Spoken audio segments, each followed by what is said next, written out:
பிஸ்மில்லாஹிர்ரஹ்மானிர்ரஹீம். அனைவருக்கும் அஸ்ஸலாமு அலைக்கும். ஏஜேஎஸ் கோட் ஃபார்ம்ஸ் யூடியூப் சேனலுக்கு உங்கள் அனைவரையும் அன்போடு வரவேற்கிறேன். இந்த வீடியோவில் நம்ம இந்த லைஃப் ஸ்டாக் பிஸ்னஸ், அதாவது ஆடு வர்த்தக தொழிலை பற்றி, இதை சக்ஸஸ்ஃபுல்லாக பண்ணணுன்னா என்ன பண்ணணும், இதில் ஜெயிக்கிறதா இருந்தால் நம்ம என்ன பண்ணணும், இதோட சீக்ரெட்ஸ் என்ன. ஏன்னா இது எல்லாராலையும் சாத்தியப்படுத்த முடியலையே. நிறைய பேர் இதில் இந்த தொழிலை தேர்ந்தெடுக்கிறவங்க நிறைய நஷ்டம்தான் படுறாங்க. கொஞ்சம் காலம் பண்ணிவிட்டு ரொம்ப ஷார்ட் டைம்லேயே ஆடு வளர்க்குறதா இருக்கட்டும், ஆடு வியாபாரமாக இருக்கட்டும், ட்ரேடிங்காக இருக்கட்டும், அதாவது ஆடுங்களை வாங்கி ப்ரீடிங் பர்பஸ் மாதிரி வச்சு பண்ணையாளர்களாக ஆகி அதிலிருந்து லாபம் சம்பாதிக்கணும்னு நினைக்கிறவங்களும் நிறைய தோல்வியை தழுவுறாங்க. அதே மாதிரி கோட் ட்ரேடிங், அதாவது சந்தைகளில் இல்லை வேறு எங்கேயாவது போய் பல்காக கலெக்ட் பண்ணி அப்புறமா ஒரு இடத்துல அதை மொத்தமாக இறக்கி அதை வியாபாரமாக செய்கிறாங்க. சில்லறை வியாபாரிகளுக்கு, சந்தையில் வியாபாரம் பண்ணுறவங்களுக்கு, இந்த மாதிரி கறிக்கடைக்காரவங்களுக்கு வியாபாரமாக செய்கிறவங்களும் பார்த்திங்கன்னா நிறைய தோல்வி, இந்த பிஸ்னஸில் அதிகமான பேர் தோல்வியை தழுவுறாங்க. ஸோ இது எதனால் அந்த மாதிரி அதிகமான தோல்விகள் வருது? ஏன்னா இந்த வியாபாரம் நல்ல வியாபாரம், இதை சரியான முறையில் செஞ்சால் லாபம் இருக்குது அப்படின்னு சொல்லி நிறைய பேர் உள்ளே வர்றாங்க. பட் இதில் ஒரு 100 பேர் வந்தாங்கன்னா ஏறக்குறைய ஒரு 90 பேர் இதில் தோல்வியை தழுவி அந்த பிஸ்னஸை இடையில ட்ராப் பண்ணிடுறாங்க. அப்போ இந்த பிஸ்னஸில் ஜெயிக்கணும்னா என்ன பண்ணணும், இந்த பிஸ்னஸை வெற்றிகரமாக நம்ம நடத்தணும் அப்படின்னா என்ன பண்ணணும், அதோட ரகசியம் என்ன, என்னென்ன விஷயங்களை நம்ம சரியான முறையில் செஞ்சோம் அப்படின்னு சொன்னால் இந்த பிஸ்னஸில் நம்ம சக்ஸஸ்ஃபுல்லாக வெற்றிகரமாக நடத்த முடியும், இதை லைஃப் லாங் ரன் பண்ண முடியும் அப்படின்ற விஷயங்களை என்னோடய அனுபவத்தில். ஏன்னா நான் ஸ்டார்டிங்கில் ஆரம்பித்து ப்ரீடிங் பர்பஸ் ஃபார்ம் வச்சு அதுக்கப்புறம் நம்ம சென்னையிலலாம் ஓப்பன் பண்ணி ட்ரேடிங்கில் இருந்து அந்த ட்ரேடிங்லேயும் பல சறுக்கல்கள் சந்திச்சிருக்கோம், நிறையா ஃபினான்சியல் இஷ்யூஸை சந்திச்சிருக்கோம், வியாபாரத்தில் நிறையா சிக்கல்கள் வந்திருக்கு, வரும்போது போக்குவரத்தில் நிறையா சிக்கல்கள் வந்திருக்கு, ஆடு அங்கேருந்து எடுக்கிற இடத்துல சிக்கல் இருக்குது, டேட்டாஸ் தெரியாமல் எந்தெந்த சீசனில் எங்கே கிடைக்கும்னு தெரியாமல் ஒரே இடத்துல நம்ம பர்ச்சேஸ் பண்ணி நிறைய பணங்களை அது இழந்திருக்கோம். இப்படி நிறையா இந்த தொழிலில் நிறைய நுணுக்கமான விஷயங்கள் இருக்குது. அந்த நுணுக்கமான விஷயங்களை ஒரு கோர்வையாக சொன்னோம்னா ஒரு 10 பாயிண்டில் நம்மளால் சொல்ல முடியும். எல்லாம் ஓவரால் அப்படி ஒரு விலாவாரியாக எக்ஸ்பிளைன் பண்ணோன்னா ஒரு 10 பாயிண்டில் நம்ம சரியாக சொல்லலாம். இந்த 10 பாயிண்ட்டை நம்ம சரியான முறையில் நம்ம செஞ்சோம் அப்படின்னு சொன்னால் கண்டிப்பாக இந்த தொழில் வெற்றியை தரும். ஃபஸ்ட்டு நம்ம எடுத்த உடனே நம்பர் 1 அப்படின்னு பார்த்தீங்கன்னு சொன்னால் இந்த ஆடு வியாபாரம் லைஃப் ஸ்டாக் பிஸ்னஸை பற்றி நல்ல முறையான அறிவு இருக்கணும். எதுவுமே தெரியாமல் நம்ம யூடியூப் சேனலையோ இல்லை நான் 2-3 பண்ணைங்களை விசிட் பண்ணி அந்த மாதிரி இவங்களுக்கு நல்ல வியாபாரம் ஆகுது அப்படின்னு நம்ம மேலோட்டமாக நினச்சி நம்ம ஆரம்பித்தோம்னு சொன்னால் கண்டிப்பாக நமக்கு தோல்வியை தான் தரும். இந்த ஆடு வியாபாரமும் பார்த்திங்கன்னா ஒரு பெரிய கடல் மாதிரி. இந்த கடலில் நீந்தி கரை சேர்றவங்க மிக சொற்பமான நபர்கள் தான் இதில் நீந்தி கரை சேர்றாங்க. வாரத்துக்கு 10-20 வண்டி பண்ணி சம்பாதிக்க முடியாததை சில பேர் பார்த்திங்கன்னா ஒரே வண்டியில் சம்பாதிச்சிடுறாங்க.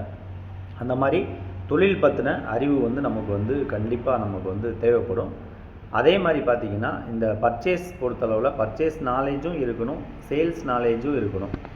பர்ச்சேஸ் நாலேஜ் நம்ம எங்கே ஆடு வாங்கணும் வைக்கணும், என்னென்ன சீசனில் எங்கெங்கே ஆடுகள் கிடைக்கும், என்ன மாதிரி ஆடுங்கள் நம்ம வாங்கலாம், ஆடுங்களோட அந்த வயதுகளை எப்படி கண்டுபிடிக்கிறது, நோய் இல்லாத ஆடுங்களை எப்படி கண்டுபிடிக்கிறது, இப்படி பல விஷயங்கள் பர்ச்சேஸில் இருக்குது. சரியான ரேட்டுக்கு வாங்குகிறோமா, சரியான நபர்கிட்ட போய் வாங்குகிறோமா, சரியான சந்தைகளை தேர்ந்தெடுக்கிறோமா, இந்த மாதிரி பர்ச்சேஸ் நாலேஜ் கண்டிப்பாக இருக்கணும். சேல்ஸ் நாலேஜும் அதே மாதிரி இருக்கணும். ஒவ்வொரு டாப்பிக்கை பற்றி நம்ம தனித்தனியாக நம்ம பேசுவோம். நான் ஓவரால் இந்த 10 பாயிண்ட்ஸ் என்ன அப்படின்றத சொல்லிவிட்டு அப்புறமா நம்ம ஒவ்வொரு வீடியோவிலையும் டைட்டில் 1 டைட்டில் 2 அப்படின்னு சொல்லிவிட்டு ஒவ்வொரு விஷயத்தை பற்றி நம்ம டீட்டெயில்ஸாக அடுத்தடுத்த வீடியோவில் நம்ம பார்க்கலாம். எந்த தொழிலுக்கு ஒரு ப்ராப்பரான பிளான் தேவை, ஒரு திட்டமிடல் தேவை. அந்த முறையான திட்டமிடல் இல்லாததுனால பல தொழில்கள் தோல்வியை சந்திச்சிருக்கு. ஸோ உங்களுடைய திட்டமிடல் இந்த பிஸ்னஸை பார்க்க போகிறீங்க இல்லை வேறு ஏதாவது பிஸ்னஸை செய்ய போகிறீங்க அப்படின்னா அந்த பிஸ்னஸை பற்றின ஒரு திட்டமிடல் ப்ராப்பராக உங்கள்கிட்ட இருந்துச்சுன்னு சொன்னால் அந்த பிளான் கண்டிப்பாக உங்களுக்கு வெற்றியை தேடி தரும். கண்டிப்பாக நீங்கள் முறையாக திட்டமிடுங்க. அதுக்கப்புறம் பார்த்திங்கன்னா இந்த தொழிலுக்கு வந்து ஆட்டு தொழில் தானே அப்படின்னு நம்ம நினைக்கிறோம். ஆனால் இதில் வந்து பார்த்திங்கன்னா அதிகமான முதலீடு தேவைக்கூடிய ஒரு தொழில் பார்த்திங்கன்னா இந்த ஆட்டு தொழில் தான். ஒரு 10 ஆடு எடுத்துகிட்டு போகணுன்னா கூட 1 லட்ச ரூபா கையில் வேணும். அப்போ ஒரு வண்டி நம்ம வந்து அதர் ஸ்டேட்லேருந்து நம்ம இங்கே கொண்டு வர்றோம்னா குறைஞ்சது வந்து 25 லட்சம் ரூபாயிலேருந்து ஒரு 30 லட்சம் ரூபாய் உங்களுக்கு கையில் இருந்தால் மட்டும்தான் இந்த தொழிலை வந்து நீங்கள் ஒரு வண்டி எடுத்துகிட்டு போக முடியும்.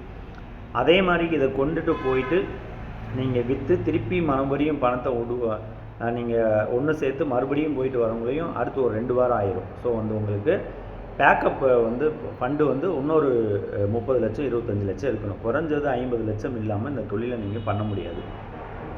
அதுக்கப்புறம் வந்து பார்த்திங்கன்னா நமக்குன்னு சொல்லி சொந்தமாக வந்து ஸ்லாட்டர் ஹவுஸ் அதே மாதிரி ஆடுங்களை அறுத்து அந்த கார்கஸ்ன்னு சொல்லுவாங்க அந்த பாடிங்களை மட்டும் நீங்கள் வந்து கடைக்காரவங்களுக்கு கொடுக்குறது, அதாவது இந்த சில்லறை வியாபாரிகளுக்கு கொடுக்குறது. மற்றபடி வந்து அந்த தலை கால் அந்த அந்த ஸ்பேர் பார்ட்ஸ்லாம் வந்து நீங்கள் வந்து மொத்தமாக சேல் பண்ணுறது. இந்த மாதிரி சொந்தமாக உங்களுக்கு ஒரு யூனிட் சின்ன லெவலில் கூட நீங்கள் வச்சுருந்தீங்கன்னா இந்த தொழிலை வந்து கண்டிப்பாக நீங்கள் சக்ஸஸ் பண்ண முடியும். ஏன்னா நிறைய பேர் வாங்கி ஒரு 300 ஆடு கொண்டு வராங்கன்னா ஒரு 200 250 விற்றுருவாங்க. ஒரு 50 ஆடு வந்து விற்க முடியாத கண்டிஷனில் இருக்கும். ஸோ அந்த மாதிரி ஒரு சூழ்நிலையில் இந்த மாதிரி உங்களுக்கு சொந்தமாக இந்த மாதிரி அறுத்து கொடுக்கக்கூடிய இடங்களோ கறிக்கடைகளோ இருந்தால் உங்களுக்கு வந்து அது மிக மிக யூஸ்ஃபுல்லாக இருக்கும். அது வந்து வெற்றியை தேடித்தரும், உங்களுக்கு அதிகமான லாபத்தையும் கொடுக்கும். அதுக்கப்புறம் வந்து பார்த்திங்கன்னா முடிஞ்ச அளவுன்னு இல்லை, முழுக்க நீங்கள் வந்து கேஷ் அண்ட் கேரி பிஸ்னஸ் மட்டும்தான் நீங்கள் பண்ணணும். ஏன்னா இந்த காலத்தில் வந்து நாணயங்கள் தவறிடுச்சு. பல பேருக்கு நம்ம ஆரம்ப காலகட்டத்தில் என்னுடைய நிறைய வீடியோஸில் சொல்லியிருக்கேன். நான் வந்து கிரெடிட் கொடுத்துருக்கேன், நம்பி அவங்க எடுத்துகிட்டு போய் 10 ரூபா சம்பாதிக்கட்டும். நம்மளும் அந்த மாதிரி லைஃப் ஸ்டாக் வச்சுருக்கோம். ஒரு 2-3 நாள் நிறுத்தினோம்னா நமக்கு லாஸ் ஆகும். எடுத்துகிட்டு போய் அவங்க விற்றுட்டு நம்ம வந்து அவங்க லாபத்தை எடுத்துகிட்டு நம்மளுடைய முதல் காசு கொடுப்பாங்க அப்படின்னு சொல்லி நம்ம பல பேருக்கு கொடுத்துருக்கோம். எவ்வளவோ பணம் நம்மளால் அவுட்ஸ்டாண்டிங் வசூல் பண்ண முடியாமல் நிறைய பணங்கள் வந்து நமக்கு வெளியே இன்னமும் நிற்கிது. நிறைய பணங்கள் நிற்கிது. அதாவது சின்ன லெவலில் கிடையாது, லட்சக்கணக்கான பணங்கள் வந்து வெளியே அவுட்ஸ்டாண்டிங்கில் நிற்கிது. அதெல்லாம் மீறி அட்ஜஸ்ட் பண்ணி தான் நம்ம தொழில் பண்ணிகிட்ருக்கோம். ஸோ கண்டிப்பாக வந்து நீங்கள் வந்து கேஷ் அண்ட் கேரி பிஸ்னஸ் மட்டும் பண்ணுங்கள். தயவுசெய்து ஒரே ₹1 காயின் கூட யாருக்கும் கடன் கொடுக்காதீங்க. அந்த மாதிரி நீங்கள் கடன் கொடுத்து ரிஸ்க் எடுத்திங்கன்னா உங்கள் முதலும் போயிடும். இல்லை அடுத்தவங்க முதல்ல போட்டு நீங்கள் தொழில் பண்ணுறதா இருந்தால் உங்களுக்கு நாணயமும் கெட்டு போயிடும், உங்கள் பேரும் கெட்டு போயிடும். ஸோ தயவுசெய்து அந்த வேலையை வந்து செய்யவே செய்யாதீங்க. அப்படி இல்லைன்னு சொன்னால் சிம்பிளாக உங்கள் அளவில் பார்த்துட்டு போங்க. இந்த துறையை தயவுசெய்து தேர்ந்தெடுக்காதீங்க. ஏன்னா இதுக்கு கொள்முதலும் அதிகமாக தேவைப்படும். நீங்கள் சரியான ஆளுங்கள்கிட்ட வந்து கொடுத்து விற்று கேஷ் அண்ட் கேரி பிஸ்னஸ் பண்ணலை அப்படின்னு சொன்னால் உங்கள் பேர் நீங்கள் சம்பாரித்து வச்ச நாணயம் எல்லாமே கெட்டு போயிடும். தயவுசெய்து கடன் கொடுத்து இந்த வியாபாரத்தை வந்து பண்ணாதீங்க. இதில் கன்ஃபார்மாக நீங்கள் வந்து தோல்வியை தான் தழுவுவீங்க. ஸோ கடன் வியாபாரம் வந்து பண்ணாதீங்க. அதுக்கப்புறம் பர்ச்சேஸோட டேட்டாஸ் ஒன்று உங்கள்கிட்ட இருக்கணும். இப்போ அஜ்மீர்லனா எந்தெந்த மாதத்தில் அஜ்மீரில் கரெக்டாக கிடைக்கும், சிகரில் எப்போ கிடைக்கும், அதே மாதிரி ராஜஸ்தானை விட்டுட்டு அடுத்தடுத்த ஸ்டேட்ஸ் இருக்குது, யூபி இருக்குது, எம்பி இருக்குது, மகாராஷ்டிரா இருக்குது. அப்போ இந்த ஸ்டேட்ஸ்லாம் வந்து நமக்கு எப்போ ஆடுகள் கிடைக்கும், எந்தெந்த வில்லேஜஸ்லாம் கிடைக்கும் அப்படின்றத டேட்டாஸ் வந்து நீங்கள் வந்து கையில் வச்சுருந்தால் மட்டும்தான் இந்த தொழிலை நீங்கள் கண்டினியூவாக சக்ஸஸ்ஃபுல்லாக பண்ண முடியும். ஸோ வந்து பர்ச்சேஸ் டேட்டாஸ் வந்து உங்களுக்கு அவசியம் தேவை. அதுக்காக நீங்கள் ஒரு 6 மாதம் கூட நீங்கள் எல்லா இடங்களுக்கும் போய் எங்கெங்கே என்னென்ன மாதத்தில் கிடைக்குது, எந்த மாதிரி ஐட்டம்ஸ் கிடைக்குது, அதெல்லாம் வந்து நீங்கள் வந்து தெளிவாக அனலைஸ் பண்ணி ஒரு முடிவுக்கு வந்து டேட்டாஸ் கையில் வச்சு நீங்கள் எடுக்கணும். அப்போ தான் இந்த தொழிலில் வந்து நீங்கள் சக்ஸஸ் பண்ண முடியும். அதுக்கப்புறம் வந்து இங்கே லோக்கலில் சேல்ஸில் வந்து பார்த்திங்கன்னா எந்தெந்த கிழமைகளில் விற்கும், எந்தெந்த கிழமைகளில் விற்காது. இந்த அமாவாசைன்னு வரும், சில இந்துக்கள் பண்டிகைகள்லாம் வரும். அந்த காலங்களில் நான்வெஜ் சாப்பிட மாட்டாங்க. ஸோ அதெல்லாம் வந்து நீங்கள் தெளிவாக தெரிஞ்சு வச்சுக்கணும். சீசன் எப்போ வரும், தீபாவளி, பொங்கல், இந்த மாதிரி முஸ்லீம் ஃபெஸ்டிவல்ஸ்னு எடுத்துக்கிட்டிங்கன்னா ரம்ஜான், பக்ரீத், இந்த மாதிரி இதெல்லாம் வந்து லோக்கல் ஃபெஸ்டிவல்ஸ் எல்லாமே நீங்கள் அப்படியே ஃபிங்கர் டிப்பில் வச்சுருந்தீங்கன்னா உங்களால் வந்து அந்த சேல்ஸை வந்து கரெக்டாக கொண்டு வர ஆடுங்களை ஈஸியாக காலி பண்ண முடியும். அந்த சேல்ஸில் உங்களுக்கு எந்த ஸ்ட்ரகிள் இருக்காது.